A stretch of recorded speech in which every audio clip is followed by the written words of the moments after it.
Aleluia. Pode aplaudir bem forte o Senhor. Deus, Ele é fiel. Deus, Ele é maravilhoso. Glória a Deus. Você está feliz com Jesus aí?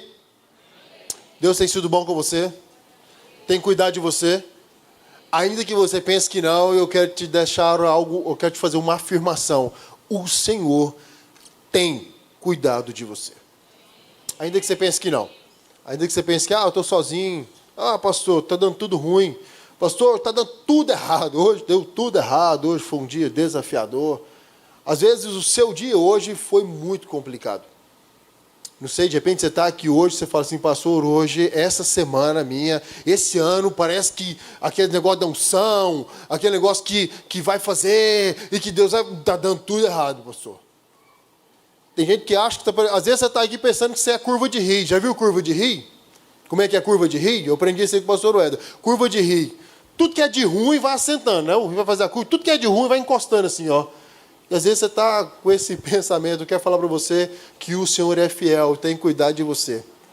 Não creia nessa mentira, nessa falácia maligna. Amém? Não creia nisso não. Creia que o Senhor tem cuidado de você. Tome essa palavra para você. Amém? Por falar sobre cuidado, nós temos um pedido de oração específico de algo muito desafiador que nós estamos vivendo como igreja. E agora eu estou falando como igreja, como reino do Senhor. Nesse momento, nós temos uma adolescente nossa, a Giovana. Giovana, ela tem cerca de 11 anos e há pouco tempo ela teve uma forte dor de cabeça e foi ao médico e de repente tem um tumor na cabeça dela. E aí fizeram uma cirurgia, extraíram o tumor e no processo pós-cirúrgico ela teve um momento de sedação, foi entubada e aí ela não acordou. Ela foi tirada a sedação e já está aí acho que 48 horas e ela ainda não levantou. O Ricardo e a Érica, que são os pais dela, estão passando por um momento desafiador. Não obstante isso aí, ainda teve situações financeiras que abateram essa família.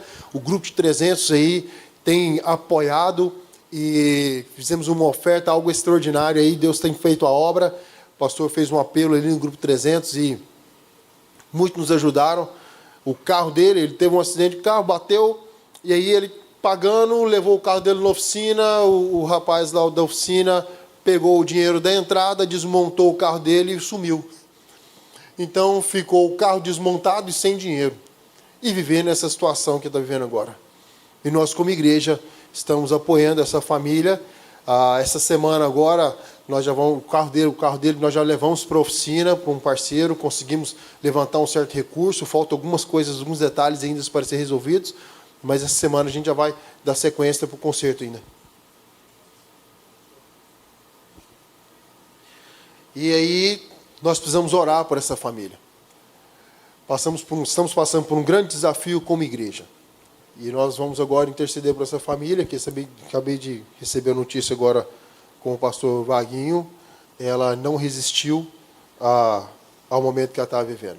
Nós oramos agora pela tarde, para que o Senhor cumprisse a vontade dele. Você acredita que a vontade do Senhor ela é boa, perfeita e agradável? Eu creio nisso.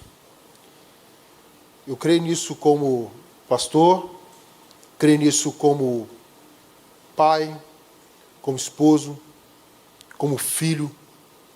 Creio nisso como amigo. Creio nisso como ser humano. A vontade do Senhor é boa, perfeita e agradável. Então você vai agora, junto comigo, nós vamos orar e interceder em favor do Ricardo e da Érica. Você topa fazer isso comigo? Amém? Você pode orar ao Senhor para que o Senhor se manifeste sobre eles? Porque eu creio verdadeiramente que o Senhor está presente em todos os lugares.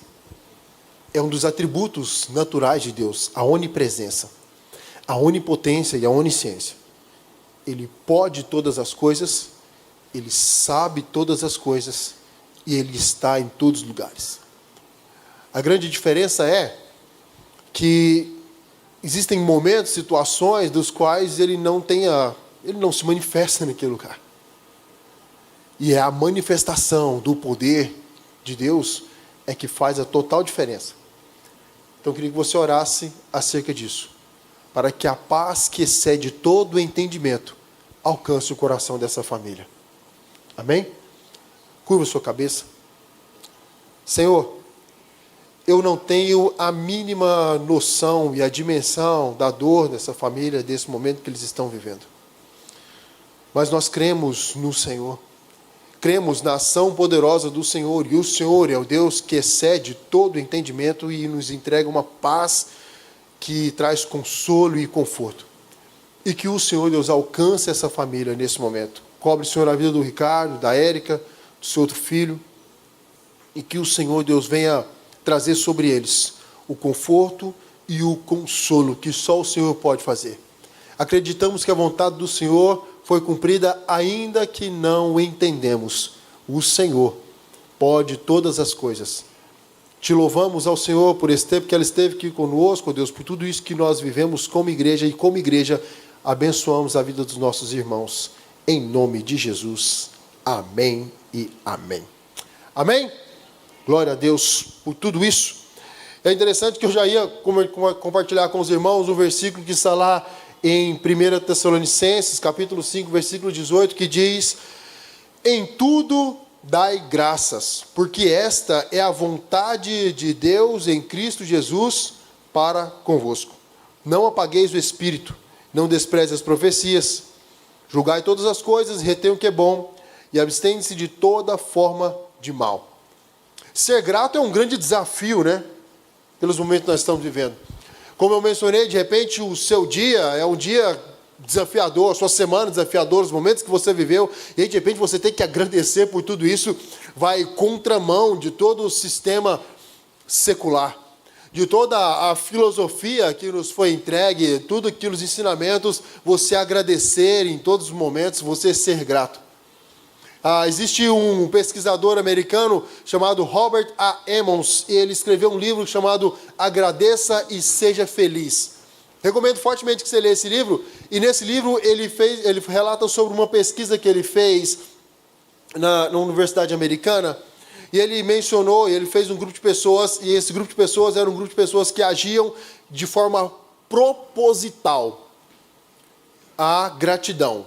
Eles decidiram ter uma comunicação de gratidão proposital. Então, eles agradeciam por todas as coisas. Era como diz a Gabriela, ela me ensinou uma vez, brincava do contente. Então, agradecia de todas as coisas. Então, aquele processo assim, ó. Estava andando, chutou o cantinho da cama lá com o dedinho. E aí, meu dedo! Não, aí virava, eu sou grato porque só chuta o pé da cama quem tem pé. Então, obrigado, Deus. Então, ficava desse jeito. Parece ridículo. Eu sei que você olha assim, você ouvindo, é estranho, né? Mas aí tinha um grupo que agia dessa forma, de forma proposital. Foi colocado isso para eles. E o outro grupo viveu de forma desordeira. Esse maldito pé da cama, esse maldito pé, esse pé não pode doer, essa cama está fora do lugar, e reclama.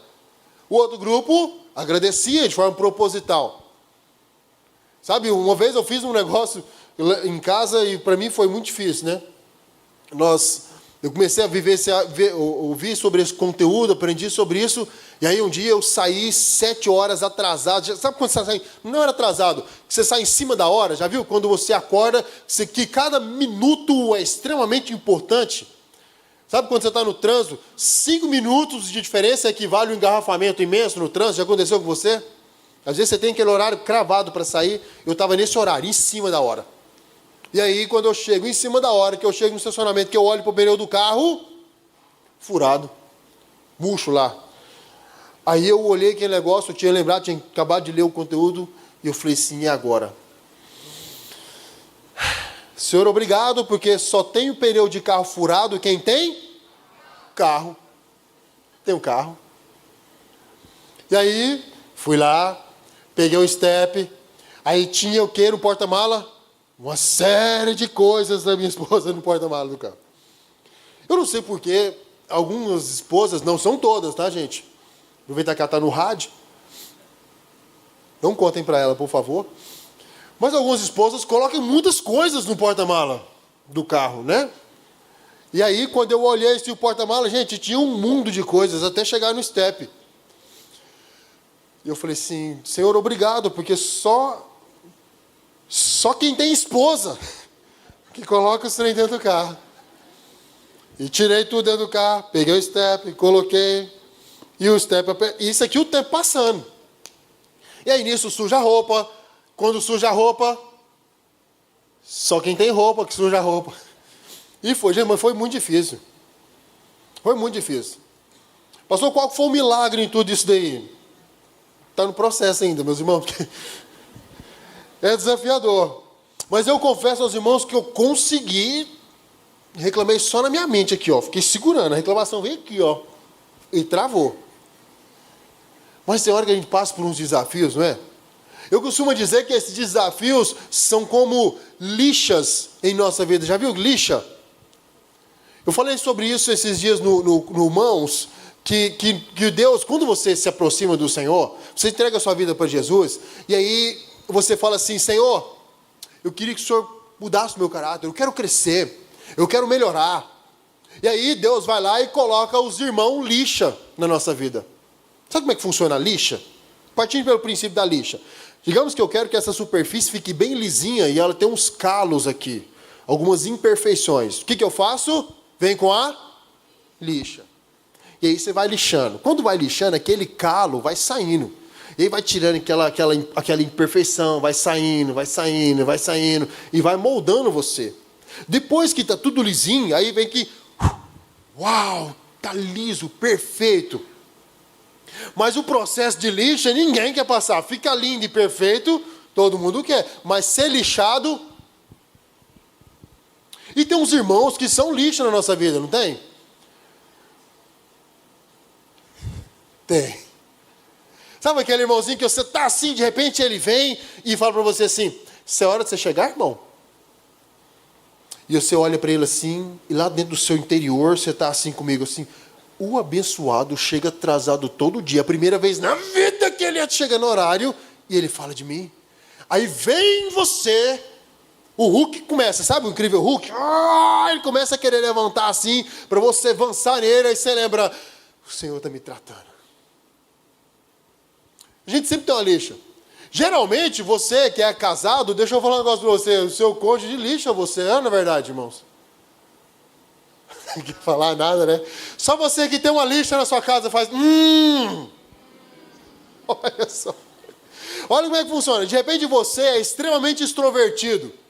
Se você é extrovertido, você é daqueles que se deu certo, não deu, se isso aqui está aqui na ponta, se isso aqui está no meio, se essa água está muito, está pouca, está tudo bem, você quer que funcione.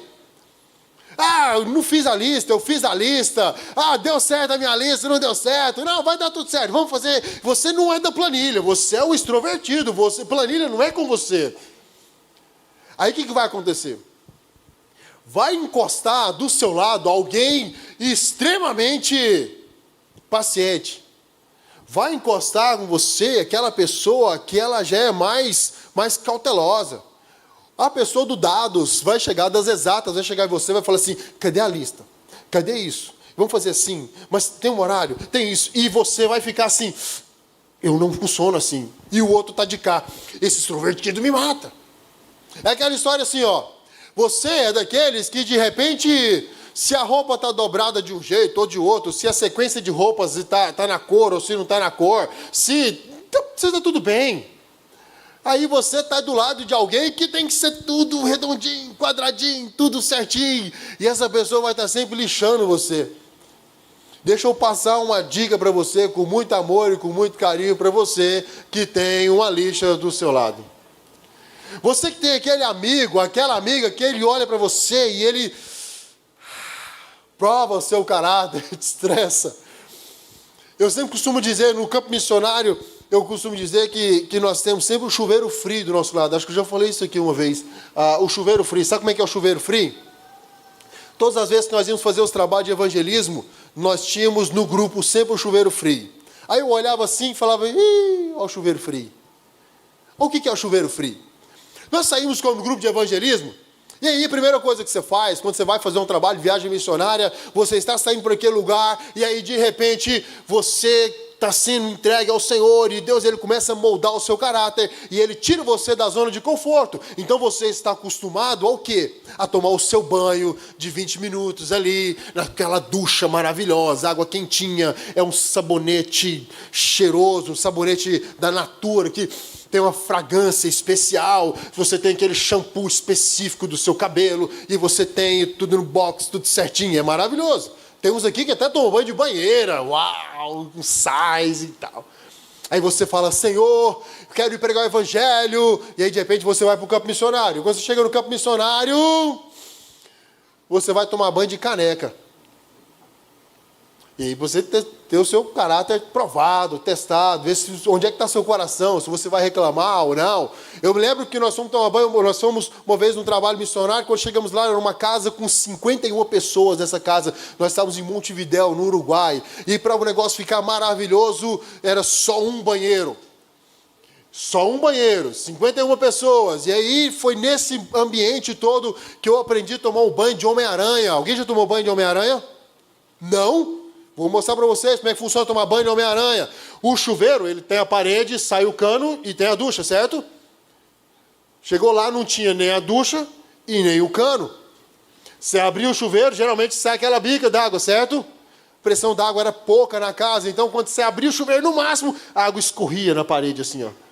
Então como é que você tomava banho? Você vinha aqui, se ensaboava e colava na parede assim. Com a expectativa, você ensaboava as costas e encosta as costas na parede. Espera que aquela água que escorre enxague você. Aí depois você vira do outro lado e cola assim. E espera. As irmãs do cabelão, meu irmão, minha irmã sofria. E tinha tempo cronometrado para o banheiro. E aí quanto mais você reclama, pior fica. Quanto mais você fica chateado de fazer a coisa, mais a coisa vai arrochando para você.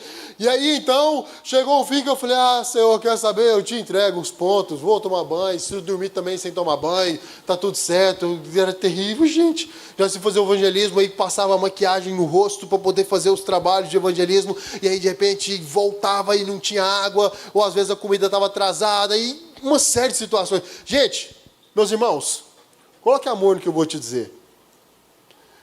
Agradeça por tudo que você vive. Agradeça. Agradeça. E aí, então, você fala, tá tudo bem. Aí, de repente, Senhor, banho de Homem-Aranha, sem banho, banho de bica, sem banho de bica, tá tudo certo. Aí, outra vez, num outro trabalho missionário, nós fomos para o Pará. E nós estávamos lá no Pará, de repente, era só o chuveirão lá. E já tinha ducha. Eu falei, glória a Deus. Tomava banho em casa com chuveiro quente. Cheguei, tinha uma ducha gelada. Falei, glória a Deus, já é ducha, já está valendo. E aí foi tudo maravilhoso. Mas aí tinha os irmãos do chuveiro frio com a gente lá. Não era tratado. O que aconteceu? Acabou a água da escola. Aí quando acaba a água da escola, vai ficar nós sem tomar banho. Tomar banho de canequinha. Deus foi tão maravilhoso que deu uma chuva no local no dia. Gente, eu tomei banho de bica daquela água da chuva. Sabe quando tem nas escolas? Quem lembra aqui dos colégios públicos que tinha aquelas estelhas grandona e desce uma ducha de água poderosa assim? Gente, que banho maravilhoso. Tomamos lá. Mas aí você, de repente, não foi tratado ainda. E quando você já é tratado, nós estávamos indo numa equipe que já tinha sido tratado. Nós chegamos lá uma vez, nós fomos fazer um trabalho e algo foi tão maravilhoso que nós tínhamos um chuveiro quente, nós tínhamos suíte no quarto. Quando eu olhei, eu falei assim, está errado. Não está certo, fazer evangelismo, trabalho missionário e tem ducha? Não, não creio. Aí eu olhava assim, Deus, qual que é a pegadinha? O que vai vir? E não teve, gente, foi um negócio maravilhoso. Buscaram a gente de van e tudo, as comidas boas. Eu falei, é só não reclamar, nós aprendeu. Aí no outro trabalho, nós fomos para um outro local semelhante, mas aí tinha uns irmãos que era a primeira vez que eles iam para o trabalho missionário, então eles eram um chuveiro frio, não tinha sido tratado. E quando um não é tratado, todo mundo cai no tratamento. É desse jeito. Então você sempre vai ter alguém na sua equipe, no seu grupo de trabalho, que ainda está em processo de crescimento e desenvolvimento na fé. E aí cabe a você, que às vezes já cresceu um pouquinho na fé, começar a chiar, a reclamar, e tentar degladiar com alguém que ainda não se desenvolveu emocionalmente, que ainda não vivenciou experiências no Senhor de tratamento, que não se permitiu ser tratado. Você escolhe se você baixa e discute, ou se você continua com seus olhos fixos no Senhor, até que essa pessoa desenvolva na fé. São decisões que precisamos tomar. E sobre esses níveis, eu queria compartilhar algo rapidinho com os irmãos, porque hoje eu queria falar sobre aquilo que Paulo fala conosco, lá no livro de Coríntios, capítulo 6, versículo 12. 1 Coríntios 6, 12. São alguns níveis de relacionamento que nós temos com Deus. Vira para essa pessoa que está perto de você e fala assim: você não é a lixa, você é uma bênção. Seja profeta nesse momento. Eu tenho uns amigos aqui que eles são uma bênção na minha vida. Que eles não lixam, não. Eles não provam meu caráter, não. Você faz assim, ó, aleluia, Jeová. Tem uns irmãos que é lixa, que eles testam a gente. Deixa ser lixado, meus irmãos. Vai dar tudo certo. 1 Coríntios capítulo 6, versículo 12, o apóstolo Paulo fala algo interessante. Ele diz o seguinte: todas as coisas me são lícitas, mas nem todas me convêm. Todas as coisas me são lícitas, mas eu não me deixarei dominar por nenhuma delas. O apóstolo Paulo fala sobre essa situação e fala sobre algo que, eu posso fazer todas as coisas. E a grande pergunta é essa: eu posso fazer de tudo? Eu posso tudo mesmo? Essa é uma pergunta de se pode ou se não pode. Certa vez eu aprendi algo interessante. Eu posso, você deixa eu fazer? Gente, meus irmãos aqui comigo, geralmente, essa pergunta de pode, ou você deixa, o senhor deixa, a senhora deixa, geralmente, quem faz essas perguntas? Quem? Os pais aqui presentes.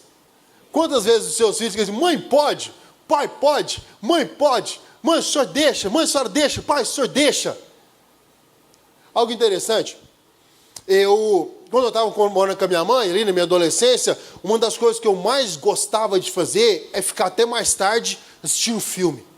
Não tinha os streamings que nós temos hoje, não tinha as Netflix, as coisas, não tinha as Smart TV, então eu ficava doido para poder assistir Tela Quente, o filme da Tela Quente, assistir o Globo Repórter, que era na sexta-feira, assistir o segundo tempo do jogo, que passava na quarta, porque eu tinha que dormir cedo para acordar de manhã, bem cedinho para outro dia para ir para a escola. E aí então, eu sempre ficava com essa pergunta: mãe pode? Pai pode? E aí qual era a resposta? Não, vai dormir, menino. Mas mãe, vai dormir, menino. E eu ficava chateado. E ia dormir. Mas aí então, quando eu saí de casa aos 20 anos para ir para o campo missionário, então eu me deparei no alojamento, e quando eu parei assim, falei assim: uai, posso ficar até tarde? Mas aí não tinha televisão, mas eu podia ficar até tarde. Só que no outro dia eu tinha que acordar às 6 da manhã para a gente poder começarmos os trabalhos no campo missionário. E aí então eu falei: poxa, eu vou ficar até tarde. Ninguém me mandou dormir, eu podia dormir a hora que eu quisesse. E aí o que eu fiz no primeiro dia? Botei para lascar. Fui dormir mais de 1 hora. Aí no outro dia pela manhã, gente, acordei ruim. Foi quando eu comecei a perceber que poder ficar até tarde, eu até podia, mas seria conveniente a mim? Não. Não é conveniente viver isso. É então que eu entendi que poder, eu até posso todas as coisas, mas muitas das coisas dentro daquilo que eu vivo no meu papel como ser humano e no meu propósito de vida, tem coisas que não cabem mais a mim fazer. Quando meus meninos, eles viram para mim e falam assim: pai, deixa eu ficar até tarde, amanhã eu não tenho aula. Mãe, posso ficar até tarde? Pai, deixa eu fazer isso, deixa eu fazer aquilo. Por eles, gente, a vida deles seria maravilhosa. Pelos meus filhos, eu deixaria eles dormir até 2 horas da manhã, assistindo vídeo na internet, vendo filme, jogando. Eles poderiam comer só doce. Por que eles vão comer verdura, né? Pai, pode comer todos os doces, todo o sorvete, pode o que você quiser. Mas vão passar mal. E aí, então, como pai, eu vou instituir sobre eles algumas regras. Mas vai chegar um momento na vida deles que as minhas regras não vão mais fazer sentido. Por quê? Porque eles amadureceram. E então eles não vão mais precisar me perguntar se pode ou se não pode. Eles já vão entender o processo de que não faz sentido ficar até mais tarde. Não faz sentido comer todo o doce que existe, como se o mundo fosse acabar e se aquele fosse o último doce do mundo. Porque eles já estão começando a entender o processo de vida deles. É aqui que o apóstolo Paulo vem nos falando. E hoje nós estamos vivendo uma sociedade onde eu posso fazer ou não posso? Perguntas sobre lei e sobre graça. Perguntas sobre uma vida de regra de fé. Na minha regra isso pode, na minha regra isso não pode. E aí começamos a entregar um evangelho de que eu sou cristão porque não faço tal coisa.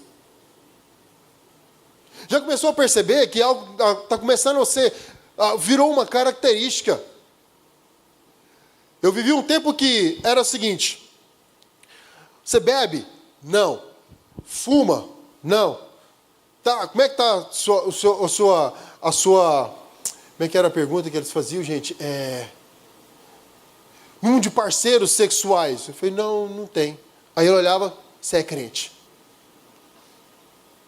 Então, assim, não bebe, não fuma, não chega em casa depois das 10, você é crente. Aí, o crente, ele era conhecido pelas coisas que ele não fazia.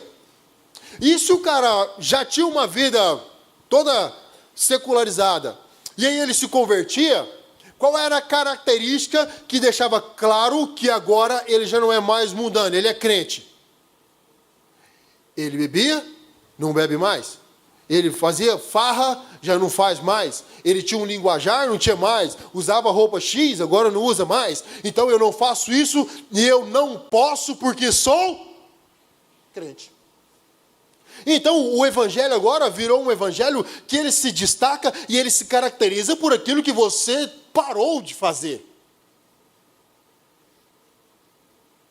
Só que tem algo interessante que a Bíblia nos traz. Porque olha só, lá no Velho Testamento, e aqui eu vou conversar com você numa timeline rapidinho, queria que você entendesse comigo. No Velho Testamento, nós temos algo que foi entregue para o Moisés. Lembra? O Moisés subiu no monte e ele pegou uma tábua lá e de repente algo foi escrito nessa tábua, nessa pedra lá, algo nesse sentido. O que foi escrito lá? Os 10 mandamentos. E aí então desce Moisés com os 10 mandamentos. E eu peguei uma lista aqui dos 10 mandamentos.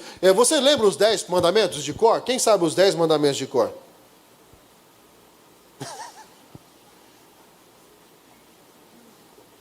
Um amigo uma vez me contou uma história que diz que um pastor chegou na alfândega nos Estados Unidos com visto religioso, e ele falou assim, olha, chegou na alfândega lá, e o oficial da alfândega perguntou para ele assim, o que você quer fazer aqui no meu país? Aí eu vim pregar o evangelho. Você é o quê? Eu sou pastor.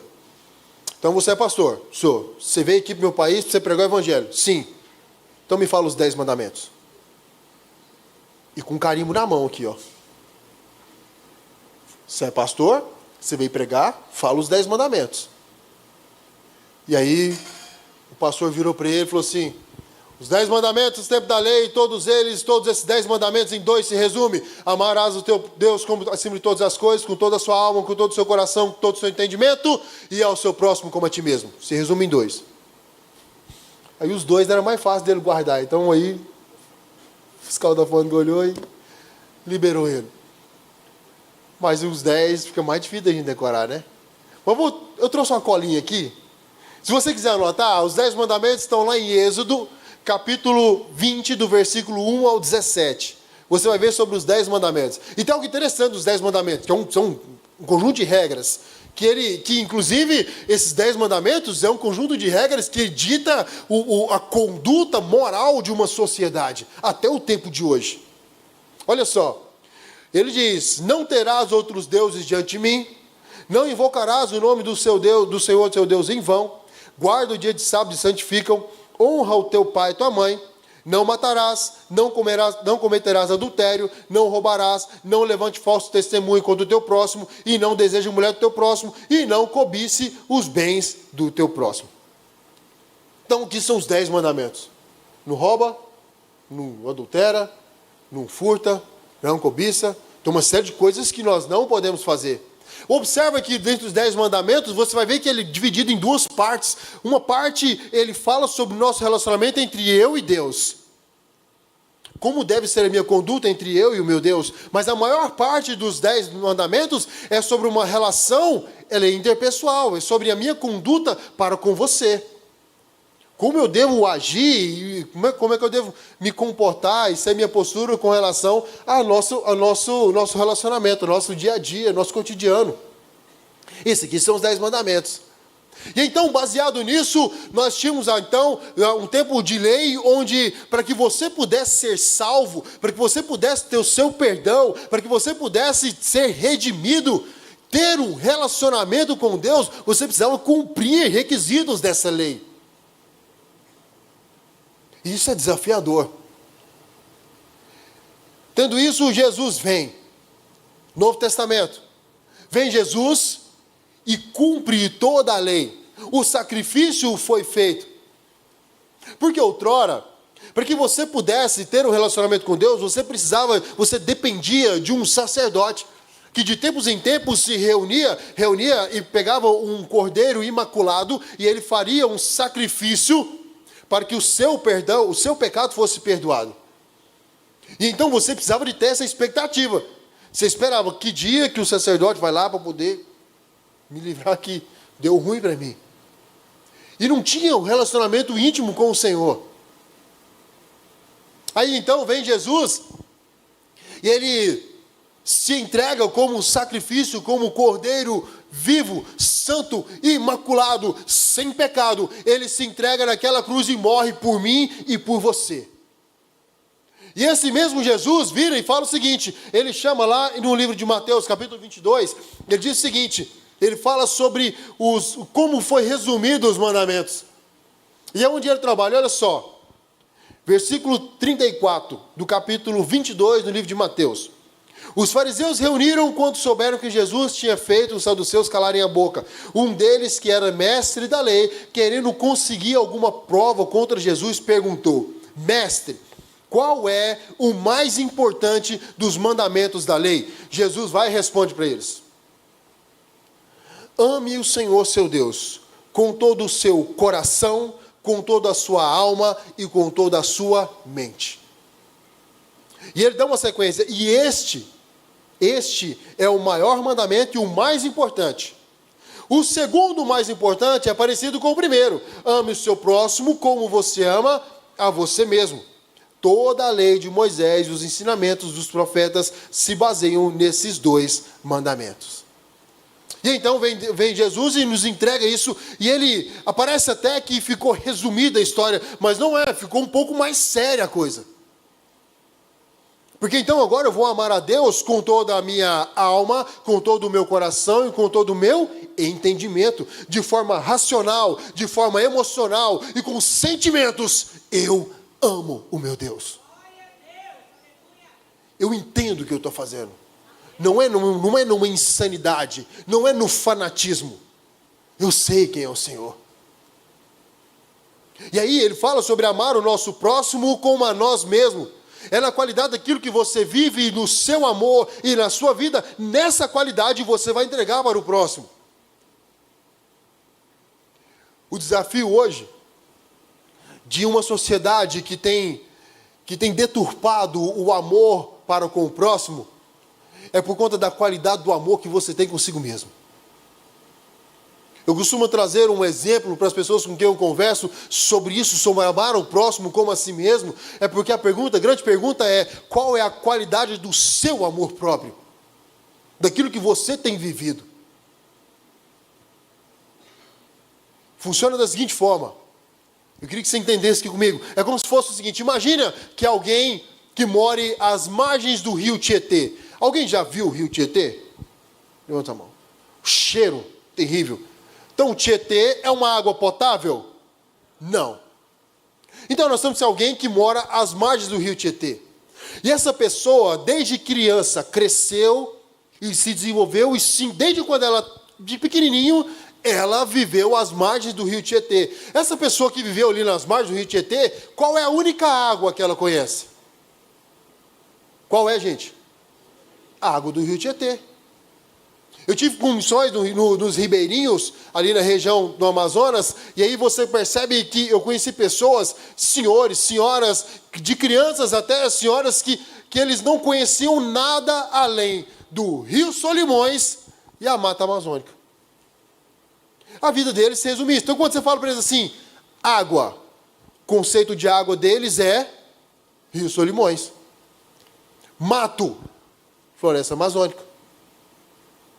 Eles não têm outro conceito, não existe. Não adianta eu virar para eles e falar para eles assim, você já viu falar sobre a água Voss? Aquela água pura das montanhas da Normandia? Não. Água, Rio Solimões. Não, aquela água mineral, Perrier. Não. O conceito deles era aquilo que eles tinham vivido. Então eu queria que você imaginasse alguém que toda a vida viveu às margens do rio Tietê, todo o conceito de bebida, de água. Então quando ela fala assim, vou tomar água, qual é a água que ela pega? A do rio Tietê e toma. Aquilo faz mal? Faz. Aí tá aqueles meninos do buchão, né? Porque aquele negócio faz um mal danado, fica ruim, a pessoa está com a saúde debilitada e ela convive com aquela debilidade. É a única água que ela tem, é tudo que ela tem, é aquilo dali. Aí você vai lá agora, chega diante dessa pessoa, começa a conversar com ela, e na sua conversa com essa pessoa, você está lá ao lado dela, e de repente você fala assim, eu estou com sede, você pode me dar água? Qual é a água que essa pessoa vai te entregar?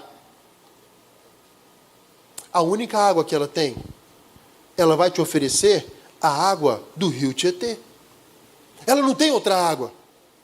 E aí você vai às vezes tomar daquela água, você vai passar mal de forma instantânea ali, rapidinho você vai passar mal.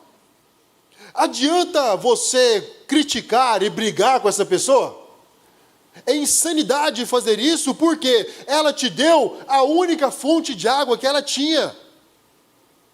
A única coisa que ela já viveu na vida dela. É tudo que ela tem, o conceito dela de água é esse. Existem pessoas que o conceito dela de amor é totalmente diferente daquilo que você tem. Porque elas nunca foram expostas a outro tipo de amor. Pessoas que não têm um conceito de carinho, que não têm conceito de gratidão, que não têm um conceito de educação, que não têm outro conceito senão aquele que para você é totalmente deturpado. Eu me lembro exatamente quando eu estava com o meu padrasto e nós sentados na mesa e tinha acontecido algo lá e de repente minha mãe, minhas irmãs falaram assim, Rogério, que legal, que bom, parabéns. E aí de repente eu olhei para o meu padrasto e com aquele olhar do tipo, só falta você me elogiar, né? Quando eu olhei para ele estava comendo, ele parou, olhou para mim e fez assim, ó, que? Aí eu, vixe. Aí ele, o que é? Eu, calado olhei, calado fiquei, baixei a cabeça. Quando eu baixei a cabeça, ele falou assim, você está esperando o quê? Você está esperando que eu te dê os parabéns, carinho? Eu não sei o que é isso. Eu nunca vivi isso. Eu não sei o que é receber carinho, ninguém nunca me agradeceu de nada. E eu tinha o auge dos meus 10, 11 anos, da minha maturidade emocional intensa. Ele falou, nunca recebi isso. Eu não chorei porque eu não tive coragem, fiquei com tanta vergonha, tão abatido, tão oprimido que eu engoli o choro. Mas tudo caiu por terra, mas em contrapartida, eu entendi, porque depois eu fui conhecer a história, fui falar mais sobre a história do meu padrasto. Ele era o irmão mais velho de 9. Então ele, de 9 mais velho, foi trabalhar para poder pagar a faculdade e as escolas dos meus irmãos mais novos. Todos os 8 são formados, bem-sucedidos, e o meu padrasto, que já faleceu, era o único que não tinha formação, mas foi ele que trabalhou e pagou o estudo de todos. Então todos eram os bonitinhos formados da família. E o meu padrasto mais velho era o ovelha negra, o turrão. Mas enquanto estava todo mundo recebendo, uau, parabéns meu filho, parabéns pela sua prova, o outro estava lá trabalhando, sofrendo. Fazia sentido eu cobrar e ter expectativa que ele me desse algo? Seria insanidade, seria desumano da minha parte, injusto cobrar isso dele. Vai entender isso? Quando que eu fui entender isso? Só com o Evangelho. Só com o Evangelho. Somente Jesus vem e equaliza a equação. Somente Jesus. E quando é que Jesus faz isso? Quando ele chega, por exemplo, quando ele chega e lá em Mateus, no capítulo 4, e ele fala o seguinte: caminhando junto ao mar da Galileia, viu dois irmãos, Simão, Pedro e André. Simão, chamado Pedro e André. E lançavam a rede ao mar, porque eram pescadores, e disse-lhes: vinde após mim, e eu vos farei pescadores de homens. Então eles deixaram imediatamente as redes e os seguiram. Passando adiante, viu outros dois irmãos, Tiago, filho de Zebedeu, e João, seu irmão, que estavam no barco em companhia de seu pai, consertando as redes, chamou-os, e eles disse no mesmo instante, deixando o barco do seu pai, o seguiram. O que tem uma coisa a ver com a outra, pastor? O chamado de Jesus para os discípulos, para isso que o senhor está me falando tudo, a equalização do Evangelho. Nós estamos falando de discípulos, de homens que receberam um convite de um mestre, de um rabi. O tempo não me permite me aprofundar de uma forma mais teológica, acadêmica, acerca do porquê eles receberam esse chamado, mas de uma forma bem clara, bem simplória, eu vou falar com você. Um mestre chamou-os. E eles vieram de um contexto, de uma infância, pré-adolescência e juventude, onde eles não tinham sido escolhidos pelo mestre. E de repente alguém de muito prestígio, de muita importância, os chama. E não somente os chama para caminhar junto com eles, entrega para eles um propósito de vida. Uma das coisas maravilhosas de que o Evangelho fez na minha vida, ele fez algo que nem o Viktor Franklin, um psicólogo, acho que é psicólogo mesmo, que escreveu no seu livro Em Busca de Sentido.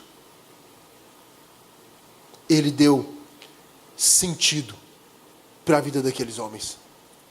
Ele entregou um propósito para eles. Fazia sentido estar vivo. Eles começaram a ter propósito de vida. Daí então, eles não seriam mais meros pescadores. Vinde após mim e eu vos farei pescadores de homens. Ainda que Pedro e Tiago, eles não entendiam que pescador de homem, esse cara está doido, mas é o mestre que está chamando.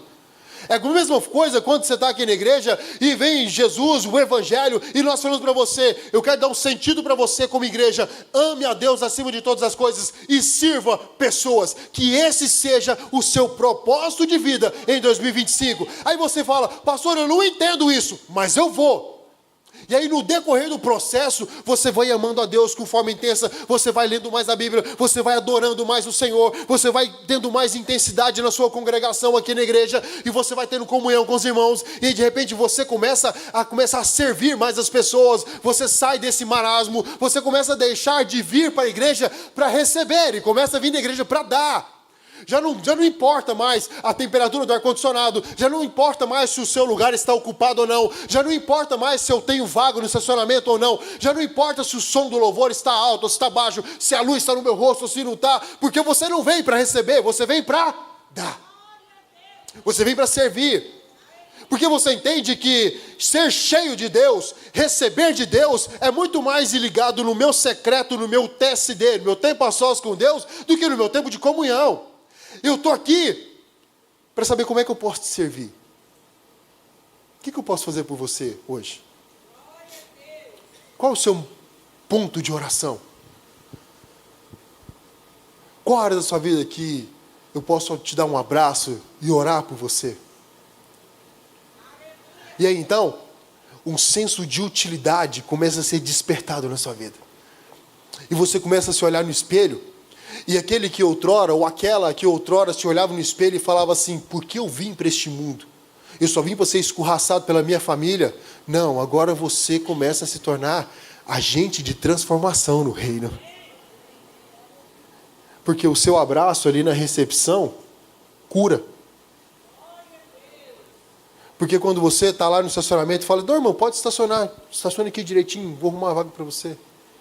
E a pessoa olha assim e fala assim: quanto você recebe para fazer isso? Não, nada, não estou recebendo. Quando alguém chega aqui 4 horas da tarde, como os irmãos chegaram aqui 4 horas da tarde, teve gente que chegou aqui 4 horas da tarde para poder deixar tudo organizadinho. E aí a pessoa olha aqui e vê que de repente você que chegou aqui angustiado, você sai daqui cheio de esperança, porque o Evangelho alcançou você, tudo faz sentido. Dentro desse aspecto, nessa caminhada cristã, essa pergunta se eu posso ou se não posso, ela começa a diminuir, sabia? Porque é mais ou menos assim, ó. Quando eu fui crescendo, me desenvolvendo como ser humano, eu comecei a entender que jogar lixo no chão é feio. E é feio, viu? Você que joga lixo no chão é feio. Não convém. Às vezes uma criancinha, assim, de meses, jogar um papelzinho no chão, os pais ainda vão lá e falam assim: meu filho, não pode jogar papel no chão. É feio. Questão de falta de educação. Vai lá e pega o papel. Então você aprende isso. Houve um tempo na minha vida que eu achava que era normal. Eu já vi muita gente, às vezes a pessoa, adultos, estão andando de carro, o cara abre o vidro aqui, joga o copo, fecha aqui de novo e deixa o pau lascar. Deixa acontecer. Mas é feio. Então, mas eu já vi situações assim, ó, já fui em locais que eu olhava assim, tinha uma placa: não jogue lixo no chão. Então, quando eu ainda não tinha aprendido sobre jogar lixo no chão, eu via a placa e falava assim: aqui eu não posso jogar lixo. Quando eu não via a placa, lixo. Então era como se eu ficasse assim, ó: eu posso jogar lixo no chão aqui? Deixa eu ver. Não tem placa, lixo. Quando tem placa, não jogo. Mas eu aprendi que jogar lixo é feio. Não é um bom testemunho como cidadão. Aí então agora, com placa ou sem placa, não jogo lixo no chão. É questão de cidadania, de maturidade. É nesse aspecto que o apóstolo Paulo começa a virar para nós e falar assim: olha, você até pode, você quer fazer algumas coisas insanas, faça, mas convém. Convém mesmo você fazer? Olha o que o mesmo apóstolo Paulo continua falando sobre isso lá em Coríntios capítulo 10, versículo 23. 1 Coríntios 10, 23. Ele diz o seguinte: alguns dizem assim: podemos fazer tudo que queremos? Sim, mas nem tudo é bom. Podemos fazer tudo o que queremos, mas nem tudo é útil. Ninguém deve buscar os seus próprios interesses, e sim os interesses dos outros. Portanto, quando vocês comem ou bebem, ou fazem qualquer outra coisa, façam tudo para a glória de Deus. Vivam de tal maneira que não prejudiquem os judeus e nem os não-judeus, nem a igreja de Deus. Façam como eu, procuro agradar a todos e em tudo que faço, não pensando no meu próprio bem, mas no bem de todos, a fim de que eles possam ser salvos. Tem algo interessante que Moody, ele escreveu. De 100 homens, um lerá a Bíblia. 99 lerão o cristão. O pastor João fala que o evangelho ele sofre muito mais na mão dos seus expositores do que os seus opositores. Você sabia que as pessoas estão lendo você? Estão olhando você sobre o seu cristianismo, o seu comportamento como ser humano? É por isso que Hebreus capítulo 12, versículo 1 diz o seguinte: portanto, também nós, mais uma vez que estamos rodeados por tão grande nuvem de testemunhas, livremo-nos de tudo que nos atrapalha e do pecado que nos envolve, e corramos com perseverança a corrida proposta para nós. Lembra daquele propósito de vida que Jesus entregou para Pedro? Existe um propósito de vida especial entregue para você. Pastor, eu ainda não tenho clareza sobre o meu propósito de vida. Minha vida está muito bagunçada. Eu estou tendo expectativa que as pessoas me deem água potável todas as vezes, mesmo não querendo saber qual que é a história de vida dessa pessoa. A vida está toda bagunçada. O que eu faço? Bem, ame a Deus acima de todas as coisas e sirva ao seu próximo. E você vai começar a perceber que algumas coisas serão descortinadas da sua vida. E aí, o próprio Jesus, ou o próprio Evangelho, vai chegar em você e vai falar assim: e aí, o que você está pensando em fazer da sua vida? Você também está querendo ir embora, como muitos outros? Mas você pode fazer como o apóstolo, como Pedro disse. João capítulo 6, ele fala: para onde eu irei? Se somente tu, Senhor, tens as palavras de vida eterna. Eu gostaria que você ficasse de pé no seu lugar, nós vamos orar juntos.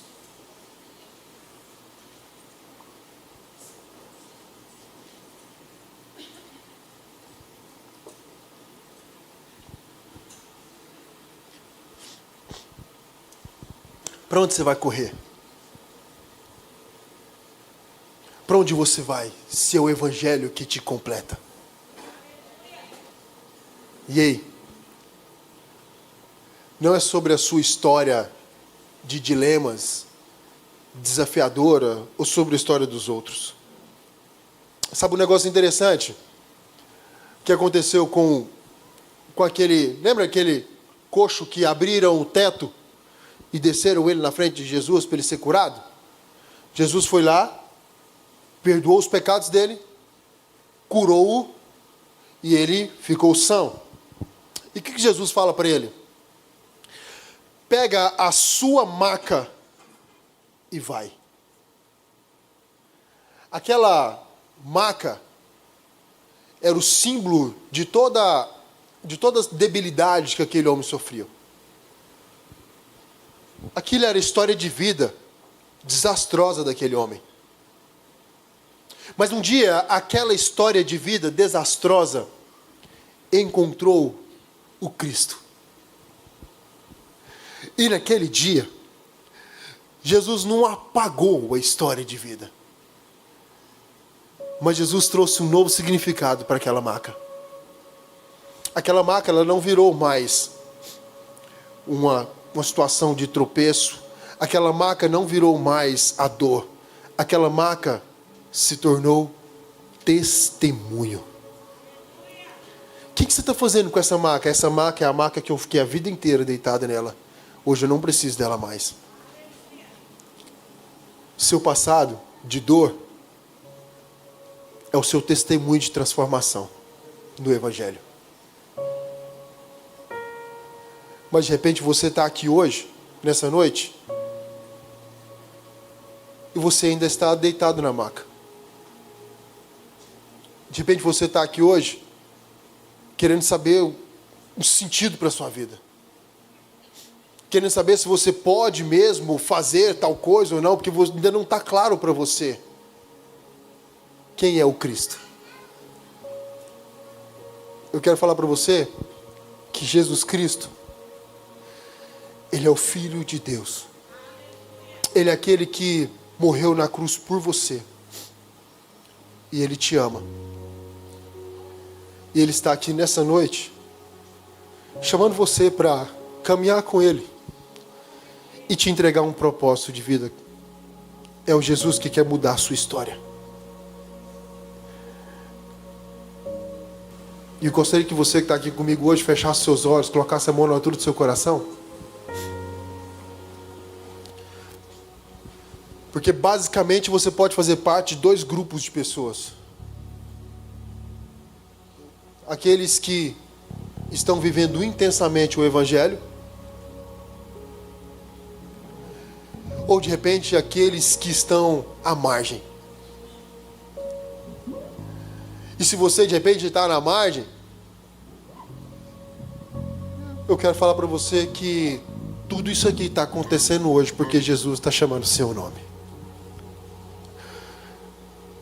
Ele te viu debaixo da figueira, assim como ele fez com os discípulos. E tem um propósito especial para você de vida e abundância. E se você está afastado dos caminhos do Senhor e quer se reconciliar hoje, eu quero pedir que você levante sua mão onde você estiver. Eu quero orar com você. Glória a Deus. E se você ainda não fez uma oração de entrega, entregando sua vida para Jesus como Senhor suficiente e Salvador da sua vida, você quer entregar sua vida para Jesus hoje, eu quero pedir que onde você estiver, levanta sua mão. Eu quero orar com você. Você quer entregar sua vida para Jesus.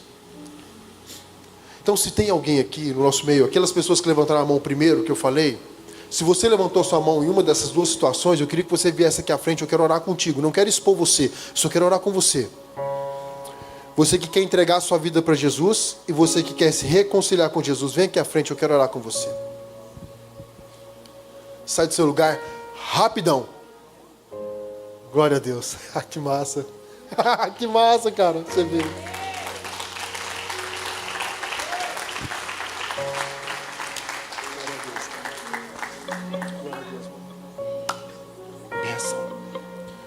Eu acredito fortemente que existem mais pessoas. Tem mais alguém que deseja entregar sua vida para Jesus?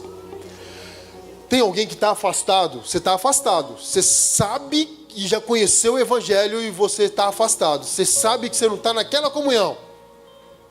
Vem para cá, eu quero orar com você. E eu não posso demorar muito nesse aspecto. Tem alguém que quer se reconciliar com o Senhor? Sai do seu lugar agora, se você estiver aí. Se você que já está crente e está firmeza na rocha, você fala assim, você está perto de alguém, você pode falar para essa pessoa, fala assim, ó, você quer que eu vá lá com você? Pergunta essa pessoa, de repente você quer que você acompanhe. Senão nós vamos orar por eles e eu estou muito feliz pela vida de vocês. Que massa, cara. Há um propósito muito massa. Desculpa a expressão massa, porque eu estou falando com os jovens, né?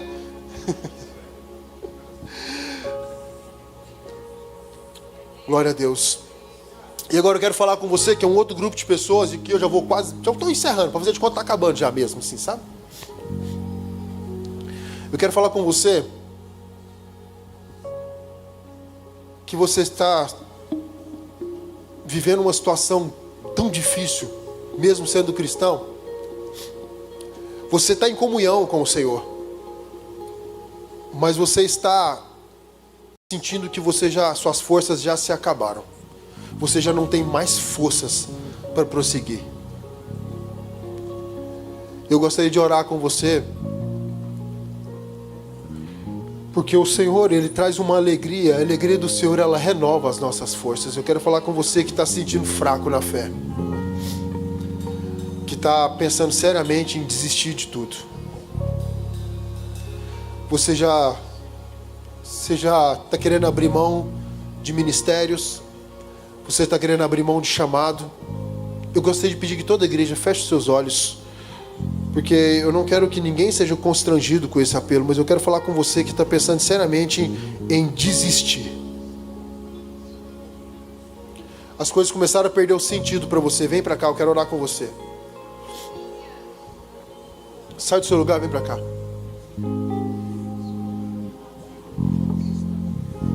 Você que já está pensando em desistir da vida. Pastor, não é que eu quero me matar, não é essa situação. Não estou falando sobre suicídio. Eu estou falando de você que já está... Sabe quando você está descrente? Tem alguém aqui no nosso meio assim? Se tiver, vem para cá, eu quero orar com você. Senão está tudo certo. Está tudo certo. Amém? Glória a Deus. Nós estaremos juntos em oração nesse momento agora. Quando o Ministério de Louvor vai ministrar uma canção, e daqui a pouco nós estaremos ungindo toda a igreja para que nós possamos ter uma saúde física e emocional guardada pelo Senhor dentro do nosso propósito. Mas eu gostaria que você aí no seu lugar fechasse seus olhos, nós vamos orar juntos. E o Senhor é aquele que restaura o seu propósito e é aquele que tem palavras de vida eterna para nós. Aleluia. Feche seus olhos e adore ao Senhor.